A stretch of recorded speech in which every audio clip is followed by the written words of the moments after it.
ఉందా? ఎందుకంటే సోనియమ్మనే రైతు భరోసా పథకం కింద ప్రతి ఎకరానికి ప్రతి సంవత్సరానికి రైతులకు సహాయం అందించడానికి కౌలు రైతులతో సహా 15,000 రూపాయలు నువ్వు 10,000 బిచ్చమేస్తే మేము ఆత్మగౌరవం నిలబెట్టడానికి 15,000 రూపాయలు ఇస్తున్నాం. ఇదే కాకుండా ఇవాళ షాదీ ముబారక్ కళ్యాణ లక్ష్మి లగ్గం పెట్టుకున్నాడు కాగితం పెడితే పిల్లలు పుట్టిన లక్షిస్తున్నాడు. తిరిగి అందులో సగం వానికి అవుతుంది.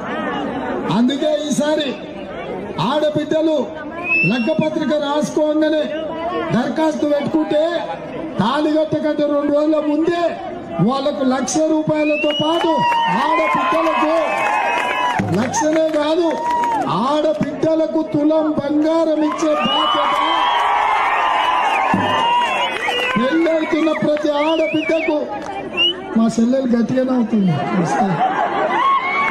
వచ్చే నెల నుంచి తులం బంగారం.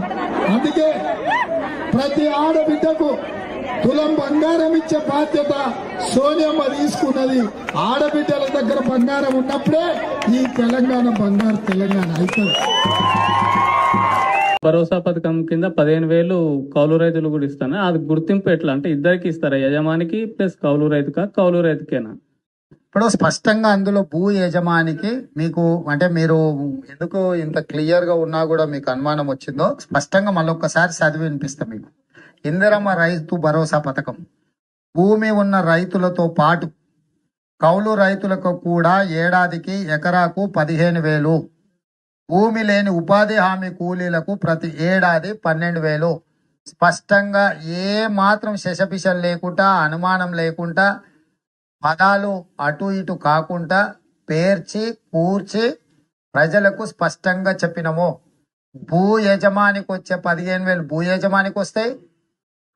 భూ యజమానులు 58 లక్షల మంది ఉన్నారు చిన్న సన్నకారు రైతులు కలిసి. కౌలు రైతు చట్టం తెచ్చినప్పుడు నమోదు చేయించుకునేది 15 లక్షల మంది.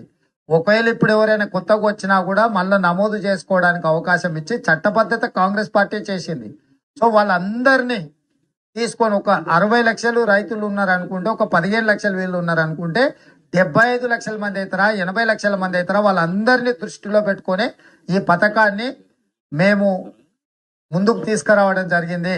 ఎలాంటి అనుమానం లేదు. భూ యజమానికి 15,000 వస్తుంది ఎకరాకు, కౌలు రైతుకు కూడా 15,000 వస్తుంది. కాబట్టి వాళ్లకు వీళ్లకు ఎలాంటి ఏమంటారు కాన్ఫ్లిక్ట్ ఆఫ్ ఇంట్రెస్ట్ ఏం లేదు.